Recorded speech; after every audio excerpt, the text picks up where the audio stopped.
So let's just all land in the deliciousness of this moment.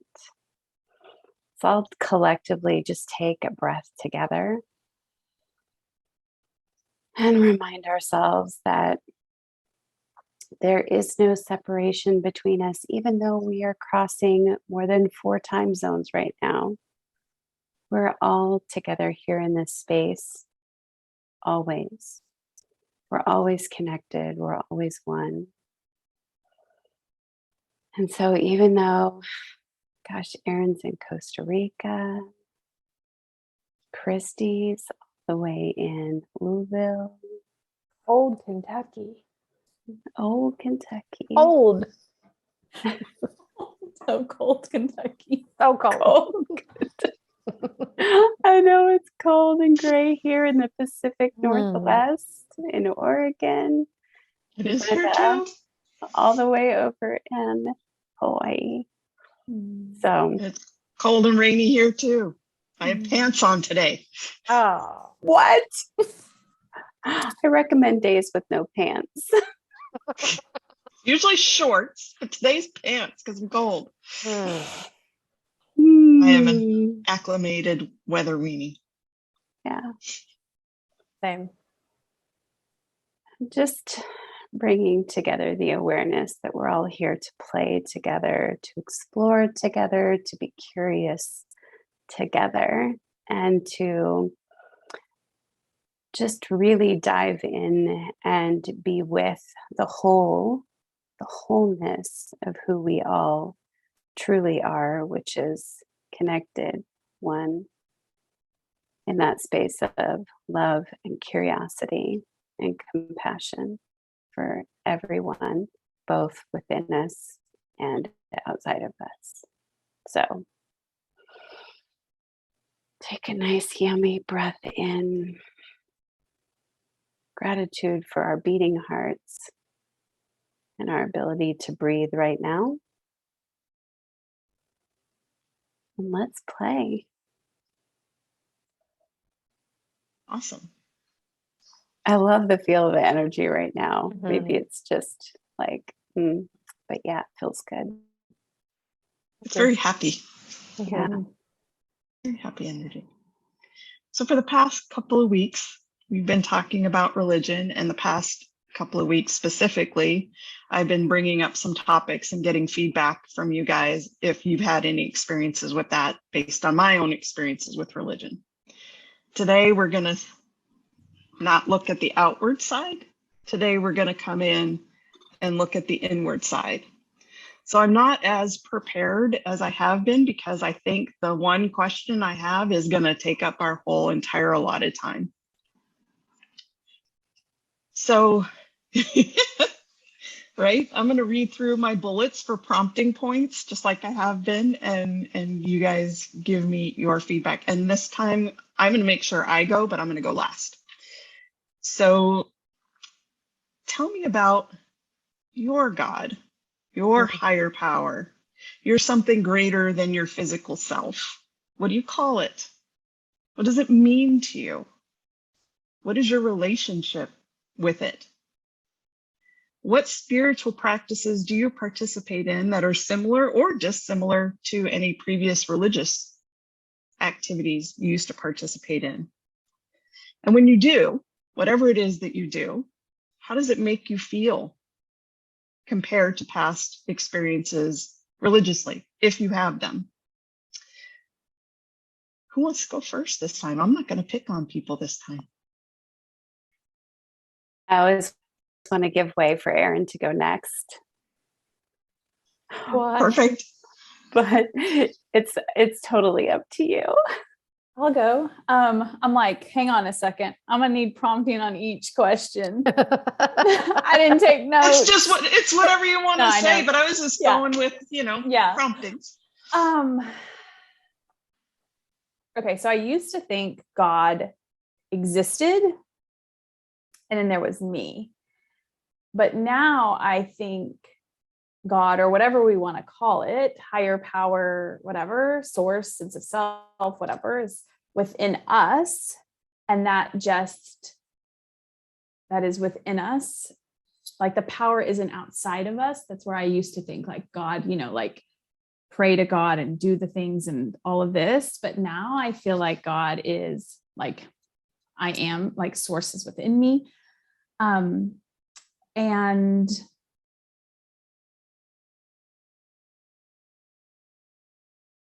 I want to say like going back and forth, like from a human experience into source, right? Like there are times where I feel like, okay, there's the humanness in me, right? And then there's the higher self, I guess. And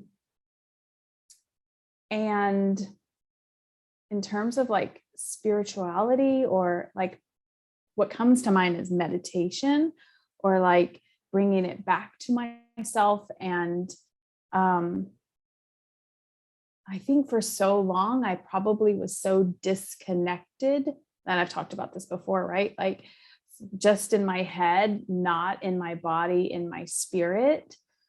But that has been a process that I'm moving to, working towards. And so it's interesting because our surf instructor talks about going to church a lot, talks about God and things of this sort. And it's to see that contrast, or I wanted to say yesterday, like, I have no idea what you're talking about. Like such a total heathen, right? Don't go to church. But just this idea that he has like, that God is outside of him, that almost like a waiting for, I don't want to say something to happen, but like that power is not within you. And what I have found is like, we have it. I feel like I have it within me. It's just how connected am I to myself? What were some of your other questions? You answered the first one. What do you call it? What does it mean to you? What is your relationship with it? What practices do you participate in? And how does what you do make you feel compared to past practices and experiences? For sure, it doesn't make me feel shame, right? Or like I should be, I don't ever feel guilty or bad or shameful that I've like, and I don't know if we've touched on this before, but other women that I have met through retreats and stuff who were in, I don't think Jehovah's Witness, but other religions, of like that pleasure was bad for them. They were taught that pleasure is bad. Sinful. And sinful. Okay. Yeah. Sinful, or that's like, you shouldn't be experiencing that. I never experienced that, but for sure, like I feel or believe that we are meant to experience fun and joy and pleasure. Like that is who we are at our core being. Like you think about babies. There was this baby on the plane to Costa Rica, maybe 9 months old, and he was just laughing the entire time. Like he was just full of so much love and joy. And like, that's our natural state. And I feel like that over time we've been conditioned, that's been conditioned out of us, whether it's through the churches or religion or, parents or whatever. And so I do believe like getting back to that, like we're not meant to feel bad. Like that's not a natural condition for us. Like that's why it actually doesn't feel good, is because it's off within our actual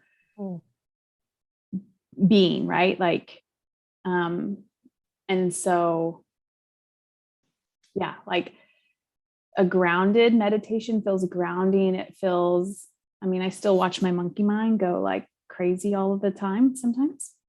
But it's like peaceful. It's like I look forward to it. And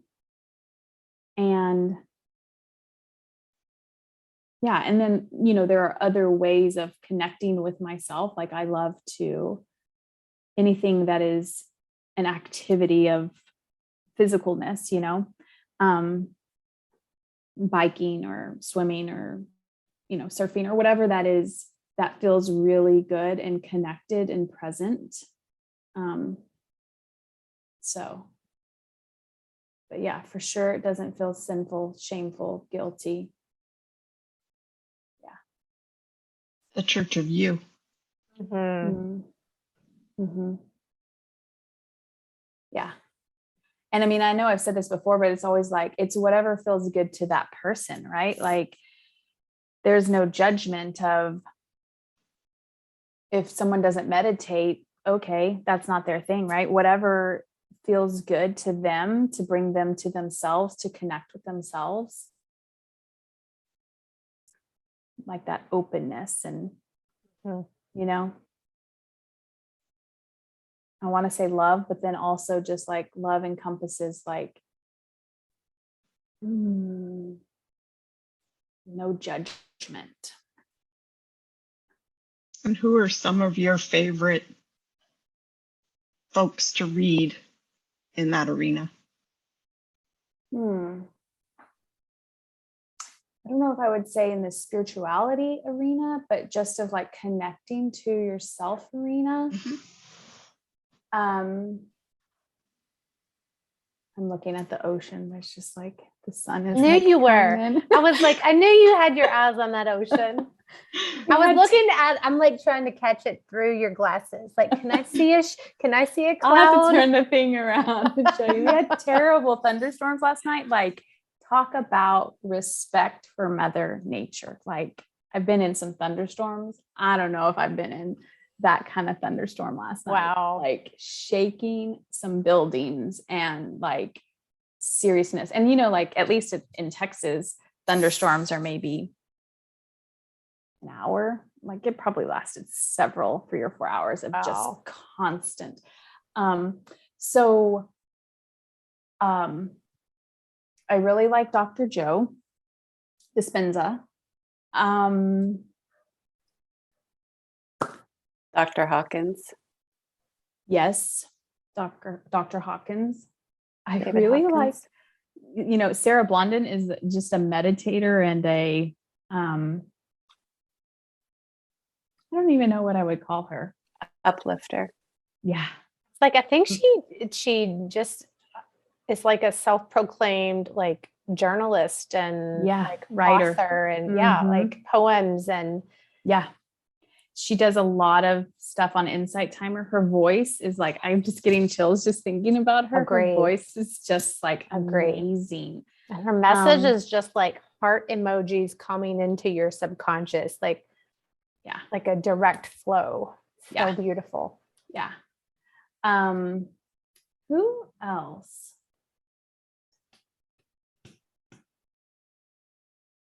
Man. Can I Rebecca interrupt and Campbell. ask? I'm like, what if it's not ahead. that you're trying to read and you're just like the ocean? Mhm. Like, what I if had the that thought ocean, too. your like just your life and your living is Mhm. your Mhm. passage of reading? I Mhm. feel like you're such a great example of that, of like you are now living a little bit more rather than Yeah. like looking for the information. Yeah, for sure. Yeah. I mean, water, that is my love language. Yeah. Your church. For real. I mean, talk about feeling. I mean, we can feel free whenever, right? But like in the water to me is such a freeing feeling. So light. I've never flown outside of an airplane, but like I can imagine that might be what it's like, you know, you're weightless, and like the ocean, like thinking about, we were talking yesterday or over the last couple of days about, you know, watching the waves, because the waves are very different here than in Maui. And so they come faster and there's not a lot of time between the waves. And I mean, I'm sure obviously North Shore and things of that sort, but where I have surfed in Maui have been very tiny waves. And how much power it has and such a significance for humans, right? Like we all have that within us. Are we tapped into it? Are we watching it? Are we not watching it, but you know, like, are we looking for it, or are we focusing on like what I don't know if we were recording at the time, but Tanya was talking about like fear and doubt and those types of things. So I probably name those three for right now. There's people that I watch, but I don't think I'm as in love with them, I think maybe as I am with. Yeah. Thunder was your audiobook yesterday. What was my audiobook? Thunder. Yeah. I mean, Like just the power of that vibration all the way through your body, like the intensity of it. yeah. And I'm so curious, like, you're literally out here. There's nothing until, I don't know where it goes, right? Like Hawaii's 10 degrees north. We looked at that. So, and it just felt so much stronger than what it has ever felt before. And I don't know if it's like in a city, you know what I mean? Like if it has that, can dissipate that energy and there's just nothing but openness. I don't know, Brenda, you tell me too, because you're in Hawaii. We know that there's 2,500 miles between us and the next landmass, and it's just magnificent. Yeah. So, yeah, just really, I think it's just the connection with ourselves. So, Awesome. Yeah. Which one of you two would like to go next? Oh, I'm like, I don't remember all the questions. One of the things that just keeps coming up as I'm like thinking is, I think this is a really cool conversation to record because I see this as an evolving subject, an evolving topic, a broadening perspective for me. And I am really curious what my thoughts will be like in another year or 2 years, or like, I don't, just sometime in the future. I have a dog who's like very needy in this moment. My thought is that I was always conditioned to have God in my life.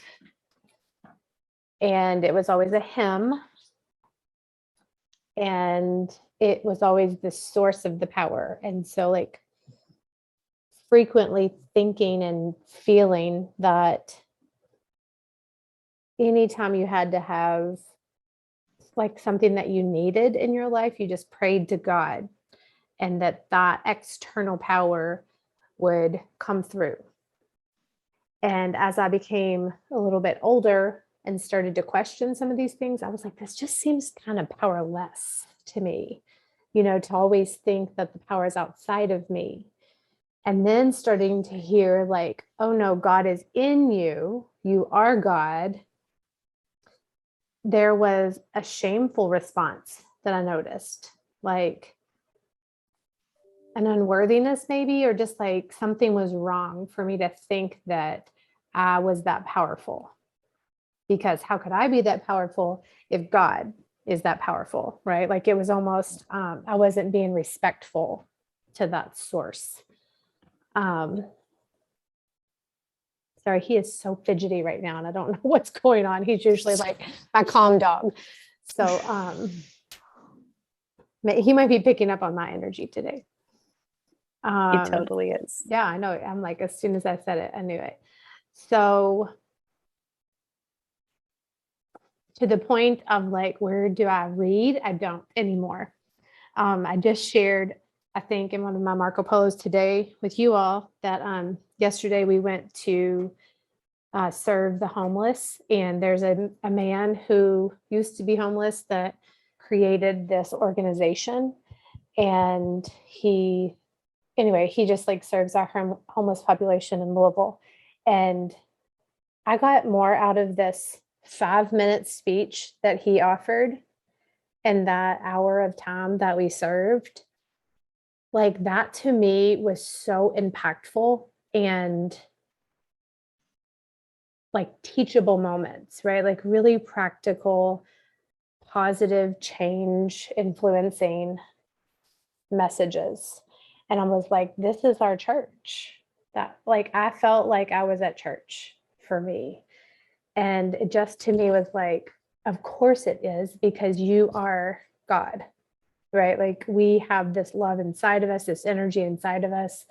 And I'm not suggesting that it doesn't still feel shameful, because it does when I say that. But that's where I anticipate like most of my energy, like that's where it feels like it resonates the most now, more than this external source of energy. That's kind of my thoughts. So on it. good. Mhm. Absolutely. I have come to this place. First of all, you guys, right now, I feel like I am so freaking high. I have not ingested, drugs. smoked, consumed anything, but I'm like, woo, Euphoric. this is so good.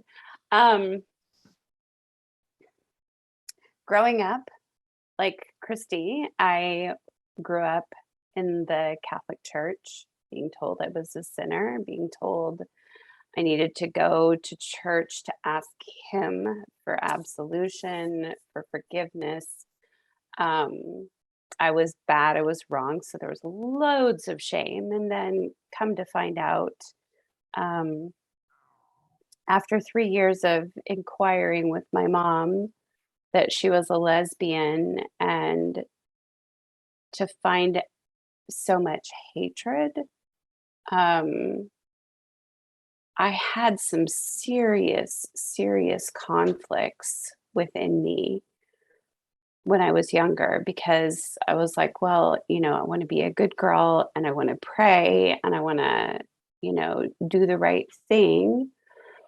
Um, and there were so many contradictions for me, so many contradictions. Like, the church would say things like, we were created in his image. Well, if that's true, then why are we so bad? Things like we were given free will. Well, if that's true, if that was the gift that was given, why is what we're doing so wrong? And it was there was so much fear imbibed into all of this. Like, you better do good, you better be a good person, because if you don't, you're going to go to hell, you're going to get, like, awful things are going to happen. And I'm like, where is the, if God is all of this love, if God is unconditional love, where is all this love and forgiveness? And so there was just so many contradictions for me that for the longest time I was pissed as fuck at God. I'm like, you say that we're created in your image, you say that we're all of these things, but yet people actively hate people of other colors. People actively have hate in their hearts for my mom, because she loves other women. And actually, I think she was bisexual. But it, like, none of that matters. So I had probably a good 4 decades, 3 to 4 decades of just absolutely feeling like, fuck you. Like, honestly, I'm hearing all these mixed messages. And to top it off, with my own sort of knowing that I've had all my life, hearing things, seeing things, knowing things, I'm like, there's something magical here. There's something otherworldly here. There's something outside of me that is showing me these things. I'm hearing these voices. And, in some realms, they might label that as sociopath or schizophrenic, or, like, they have all kinds of labels for some of the things that I would experience. And so now, where I'm at now, which is like my favorite place, is I have pulled in kind of sort of what we look at as science and spirituality or religion. And I'm like, okay, on the science side, if energy cannot be created or destroyed, and what beats my heart is energy. It's an electrical impulse. Like the human body, it cannot be denied that there is an electrical impulse that beats my heart. Air, the invisible, the unseen, it's the thing that I need to get into my lungs that feeds my heart, and that electricity and that invisible air come together inside my body and create energy. And that energy is what keeps this physical body alive. Energy goes, moves somewhere else because it cannot be destroyed. Body goes back to the earth to begin anew. So I took that with this, okay, if I was created in God's image, I believe that that's true. I am God. The energy in me is the energy of like cannot be created or destroyed. So the energy that's in me is the energy that's in you, which means that we are the same. We are God. We are Goddess. We are Source. We are the universe. We are everything. And so created in his image, given free will, like the ability to, like it's our energy. This is my belief now. We are the energy that manifests these human bodies. We are God. We are the universe. And as gods and goddesses, it's not a him outside of us. It's an energy inside of us that we're like the whole of who we are can't fit into this materialized version of us.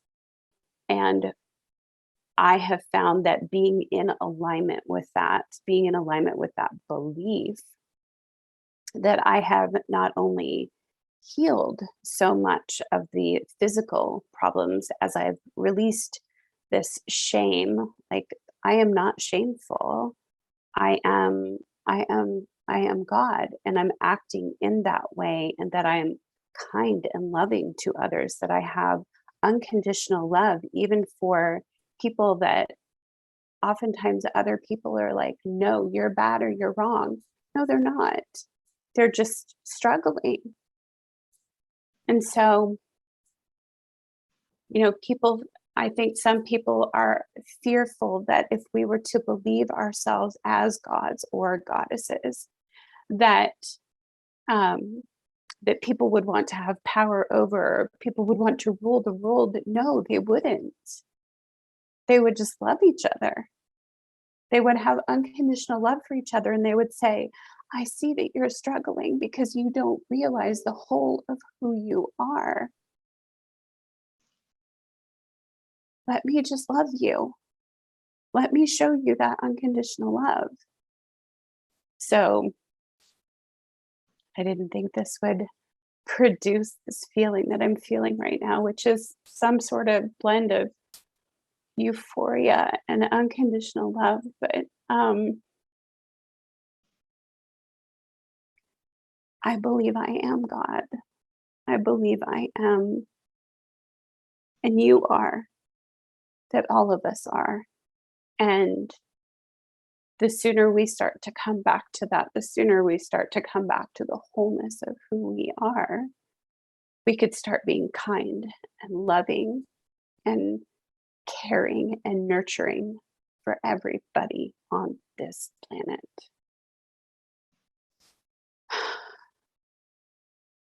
And I've had many teachers, Dr. Joe Dispenza, Abraham, Dr. David Hawkins, Rebecca Campbell.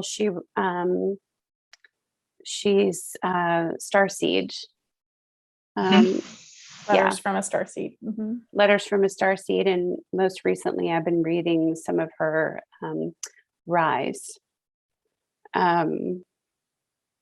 So yeah, that, like, my view now is that there is no separation. There is no him, us. There is no them, me.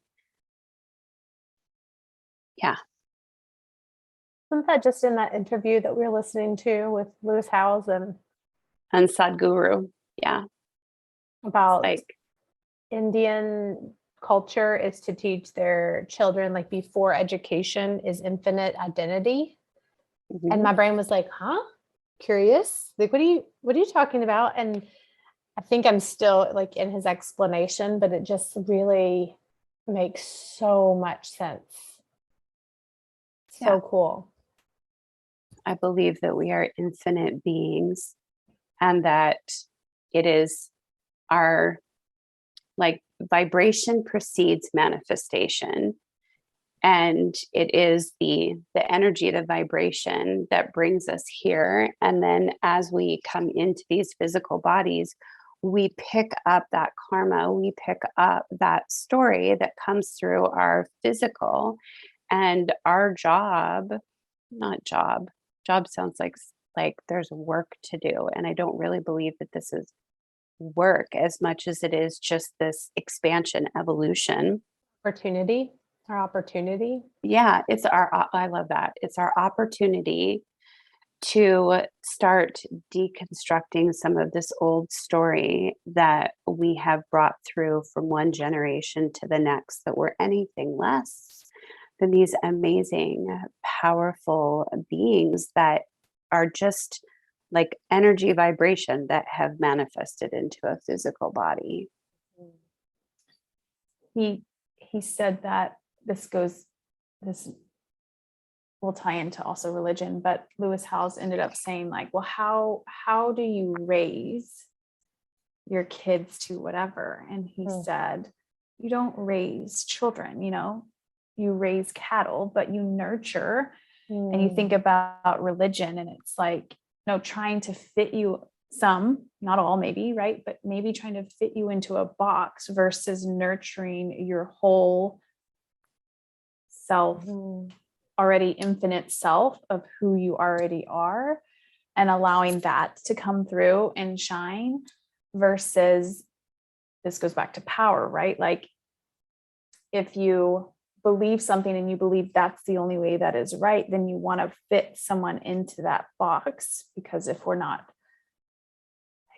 right, then that's a whole nother, thing. And it's just like, no, it's just who we already are, and allowing everyone to be who they are.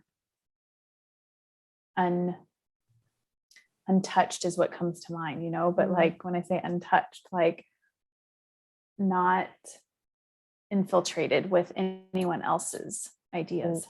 Yeah, conditioned. Yeah. Mhm.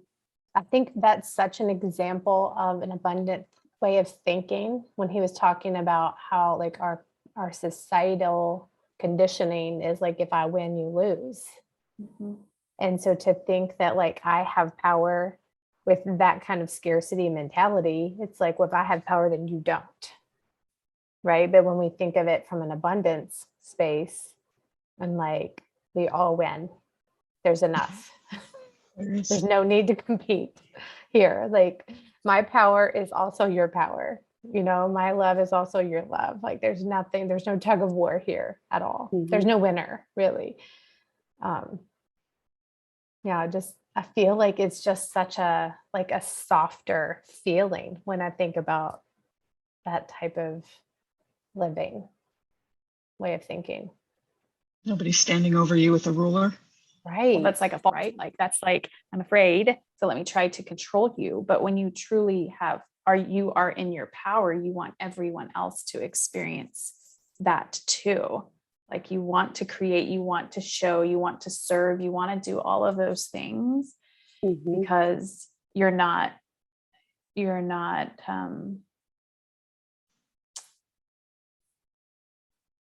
I have so many thoughts around when I can't get my words to come out.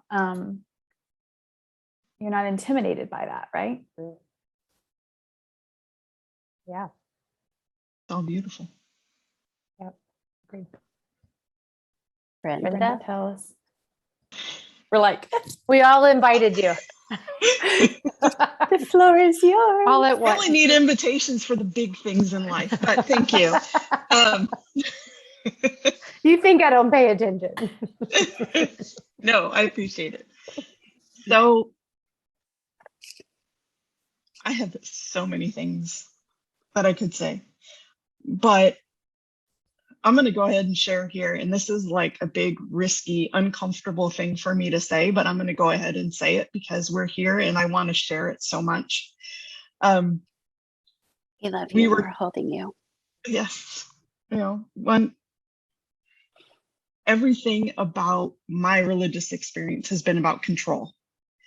Control how you behave, control how you appear to others, showing the good front and all that. And, my whole being mentally at least revolts against that control.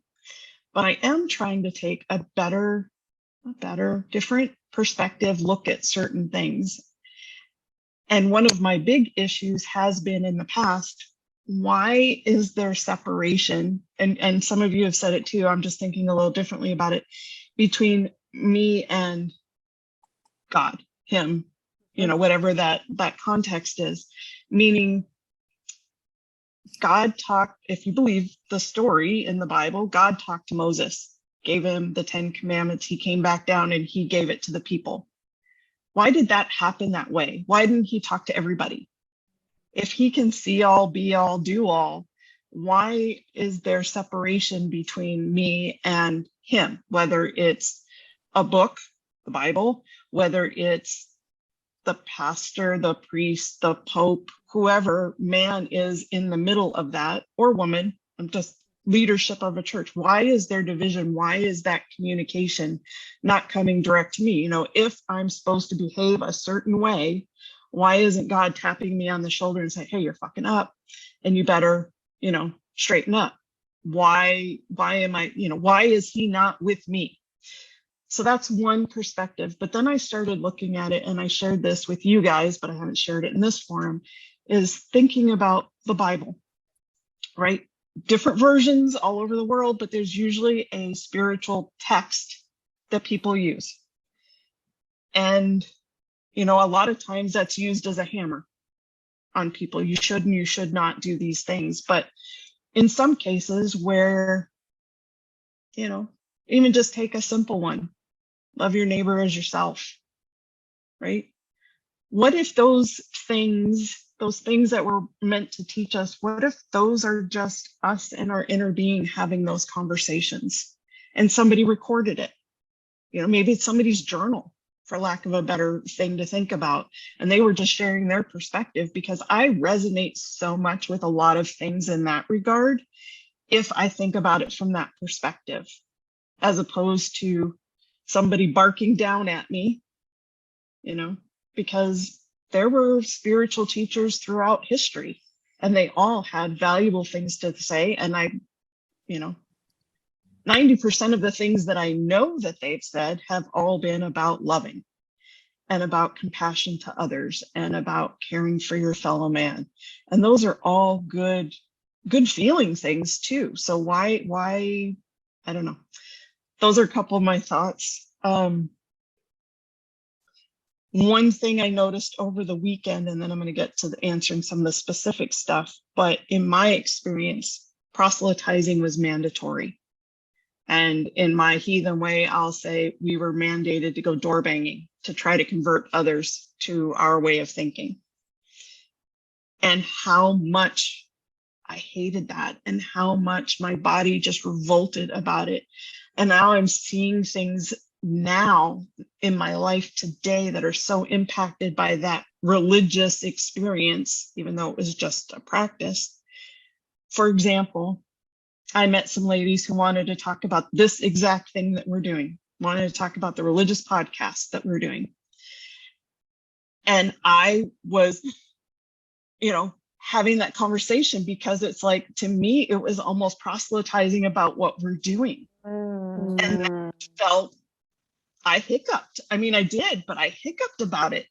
And I thought that was a really interesting thing. And I definitely immediately took it back to that childhood experience of they're going to say no, they're going to critique me, they're going to judge me because I'm in their face and I'm sharing something they may or may not want to hear, right? And going through, I had all those things circle in my head in the 2 seconds before I opened my mouth and spoke about it. But there was that flash of so uncomfortable because I was doing something wrong against how I had been raised. And if I were going to be proselytizing, I shouldn't be proselytizing about this. Not that what I was doing was proselytizing, but that's how it felt. And that was really, really interesting to me to have that come up. So Our feelings are right where we left them, right? But it was very interesting to observe it. And I mean, it was quick. It just went out, but it was there. It was so there. Brenda, wait, before you ahead. do your questions, I want to ask you, I'm so curious. So you've mentioned a lot about the church and like, it was all about the church and not about yourself. And like, this seems to be like, if I talk about myself, if I talk about what I like, that's a bad thing versus I don't have any value Mhm. except what I'm doing for the church. And that's not me. That's me giving their speeches and their prepared scripts, right? And that's part of what this journey has been for me, is trying to figure out who I am, right? Because I've had this, I'll just say, the script put in front of me of this is the way I'm supposed to be. This is who I am. This is how I'm supposed to behave. This is what I'm supposed to say. And while I haven't believed their teachings for a long time, there's a lot of that baggage that still drives a lot of the way I behave, speak, talk, worry about what other people think. I'm always pre-apologizing because I don't want that rejection, because I've experienced that so many times. You know, 8 to 10-year-old kid trying to do what their door banging experience and have grown people shut doors in their faces is horrible. Yeah. Right. And your parents aren't even standing there right with you. They're down the steps. So you're up here totally exposed and you're getting crushed. It's like rejection. Would it be real. followed for sure? And would it be followed by shame? Like, was there a shameful response? Like, you should have done better, or you like, were you ever met with that kind of response? There was not in words. Okay. I'm just going to say, nobody said you should have done that, but there was always the teaching in the back of my mind that was, if I'll just say the words, and that's not their words, but if they were damned because of my inexperience in being able to help save them, that's on me. So now that was heavy. never spoken, right? That was That never was your a word that was interpretation, though. as a child to say, As you a know, 10-year-old? Mhm. Wow. less than 10, Wow. somewhere between 8 to 10. I don't know, as a 42-year-old woman, if I could do that right now. You know, it's a lot. It was a lot to have, you know, and nobody understand how you're trying to be either, right? Because, and of course, the people are looking at you in confusion because your parents are down the steps and they're trying to be nice to a kid, but they don't want to hear what the kid has to say. So I'm sure it had to be difficult for them too on the other side of the door, but yeah, that was very. I don't know if this is the place to ask this question. Go ahead. I'm going to.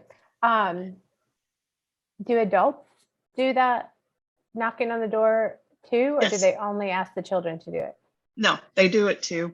Okay. It's just from a certain age, you're being trained Yes. and you have to do practice runs and do By different yourself. things. Yes, to the adults, you have to do your practice runs and then you're monitored basically. And I guess if there was a total choking point, the parents would step in, but I'm going to say that wasn't allowed.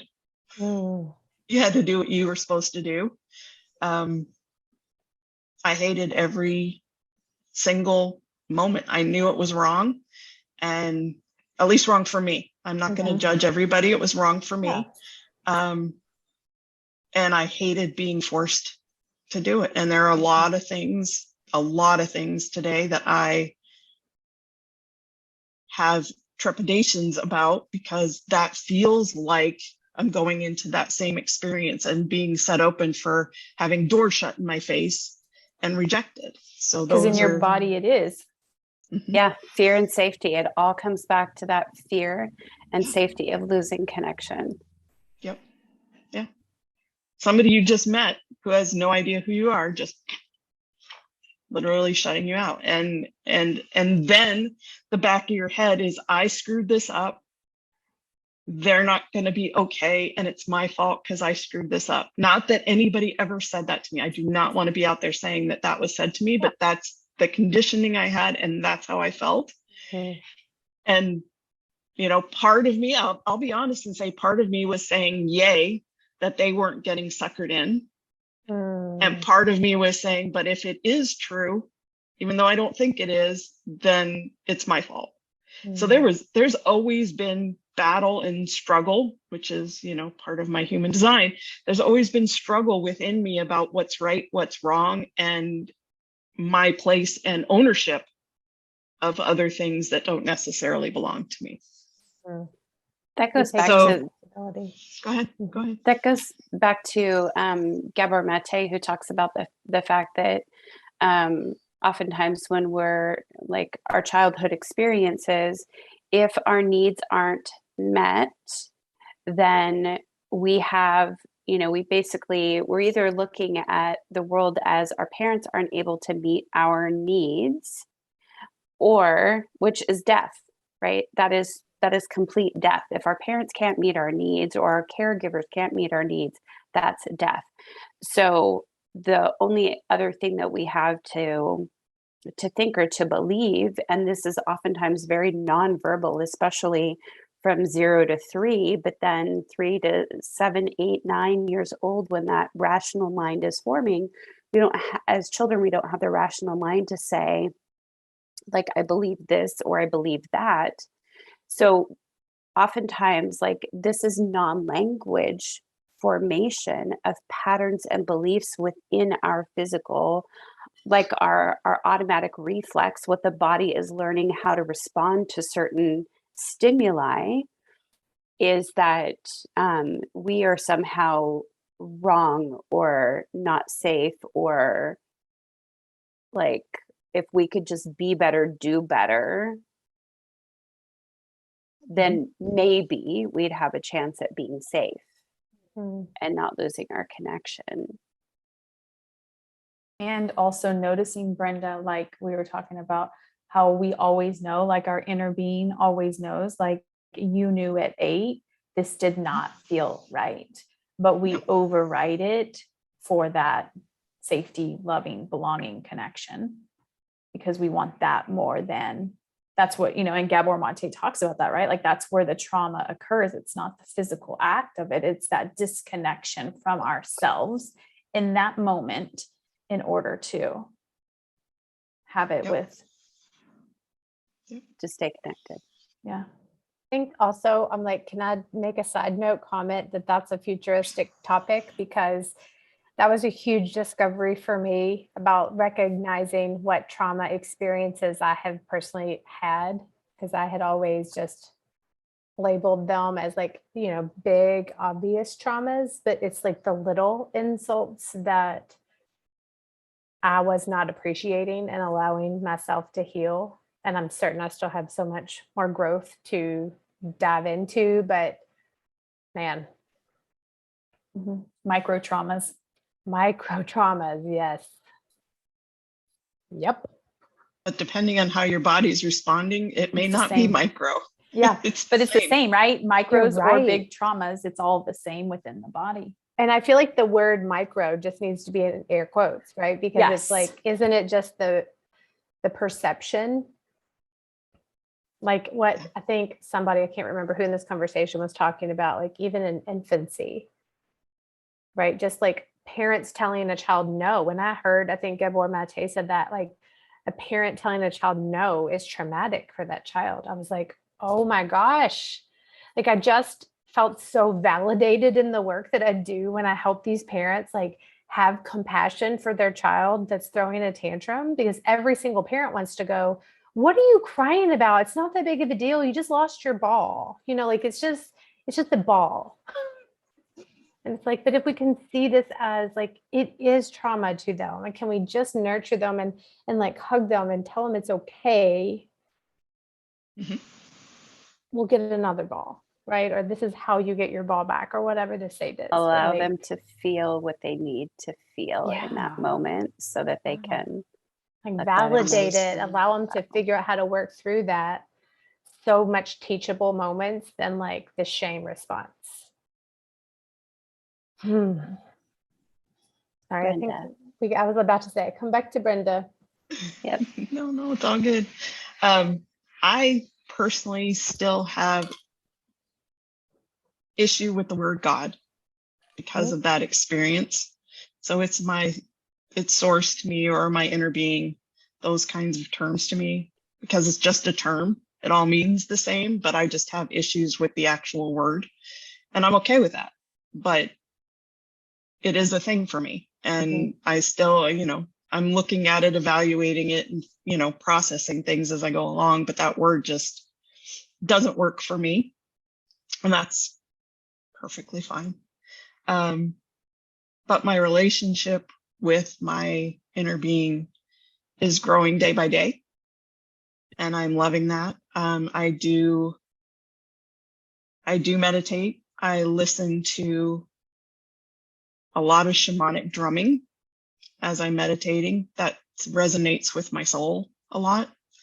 I do a lot of visualization of growth and expansion as a tree,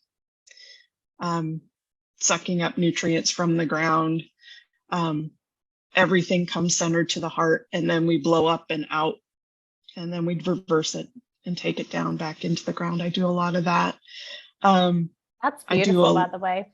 I just envisioned you having like a tree somewhere on your body, like just a branches. tattoo. You are a tree. I am a tree. I do a lot of journaling, and a lot of stuff comes out because I'll just say, I don't know what I want to, I'll even start. I have no idea what I want to say. Let's just see what comes out. And I get a lot of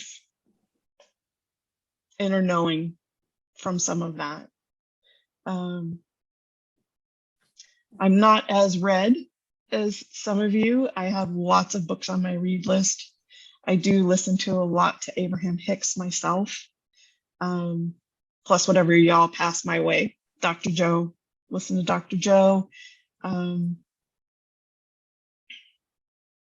There's a lot of different things, and I think knowledge, information, data, I think if you process it, you will learn what resonates with you and what doesn't. But I think it's a valid point to evaluate everything, right? Because there may be even just teeny little grains of rice or grains of sand bits that go, oh, that's good for me. I like how that makes me feel. So I'm trying to be open to learning all things, and I'm not saying all of it would resonate with me, but I'm open. I'm trying to be more open, because I have been the closed shut.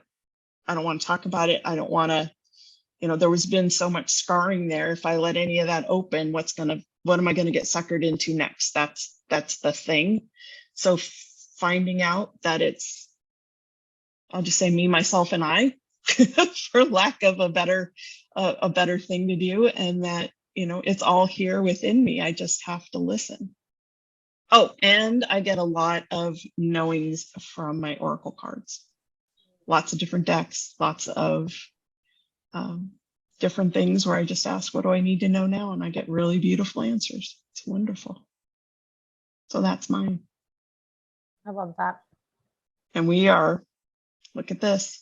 I told you my one question was going to take our day today. Tanya, you're crying. I'm sorry. No, you shouldn't be. It's all good stuff. Let it go, girl. Let it flow. This is love. Brenda. I have no words right Okay. Are you gonna make me cry? It's all good. This is wonderful. That's why we're doing this, right? This is why we're doing this. watching all of this unfold and the blossoming and the connection. I have no words. This is like a hugely physical response. Super I wonderful. truly am honored Mhm. to be friends with all of you too, and be sharing in this experience with all of you. Same here. Very much. I feel same like this here. was our church today. You Mhm. know, like when you leave and your heart is just so like full and Full. filled and like connected, like that is your church, right? Like, and I even want to put air quotes around that because, like, I don't even, that's your connection, that's your spirituality. Church of who? Yeah. Devotion. Mhm. Yep. I was listening to, I think, oh, I don't remember. Sorry. Somebody was talking, maybe it was Brenda. If God spoke to Moses, like, why didn't I hear him? Wasn't that you, Mhm. Brenda? Yep. And it was making me think about the reference of like the Wizard of Oz Mhm. and like how, you know, Oz's voice was heard to everyone, not just to Dorothy. Yeah. And then like the moral of this story at the end was like, you've had this power inside of you this whole time anyway. Like it wasn't ever Oz.